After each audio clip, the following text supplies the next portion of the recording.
Hey, long time no see. You look downright delicious, though. Did you lose weight? I'm currently on the ground here in Hong Kong, dodging all these Chinese white nationalists trying to turn me into Peking Crane. While I'm in this alleyway, I figured I could just shit out a video for you guys. So I might as well discuss the first act of a game that I quite like, but may never get finished. Where the fuck is the fifth act? Jeepers creepers, Batman, this development time is horrendous. Granted, they are a three-man team, so I'm just busting balls. Can't really rush art, so I'll allow it. I'll give them some space, Seriously, just take as long as you need, but I mean, come on, it's been 3 years. But like I said, you can't rush art, and art is exactly what this game is. But I barely hear anybody talk about it. It's a surrealist road trip through Kentucky and evokes the same vibes as any mysterious road trip pit stop. We all have the story about that one time we were driving through West Virginia and the Wendy's we stopped at was inhabited by things that could only be described as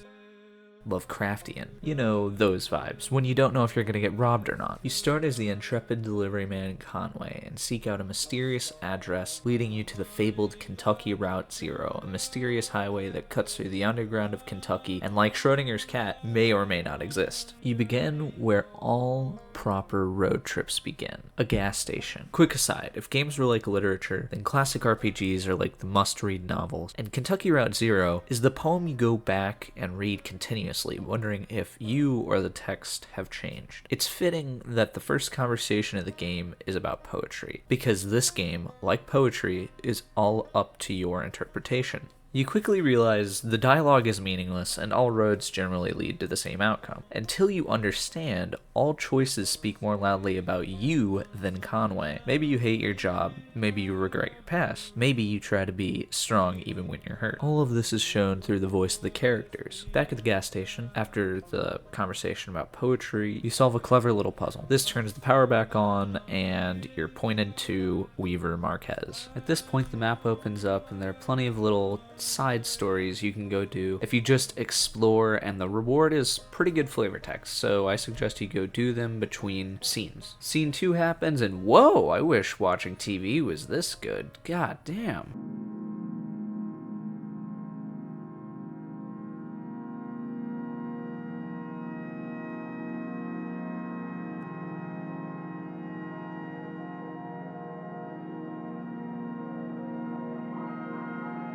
It then ends with you being played a beautiful song. There's no one here that can go there with you. You've got to go there by yourself. My mother told me when she's dying, just before her breath is gone, my darling boy. While I'm on the note of sound design, Aha, get it? I should say that playing Kentucky Route Zero with headphones on is a treat. The sounds just suck you into the world. I mean, listen to these crickets, they sound so crunchy. Anyway, the scene ends with a banger track and you being sent on your way to the Zero on-ramp. Or so you think. You turn up at the alleged on-ramp and it's a mine where shit gets weird.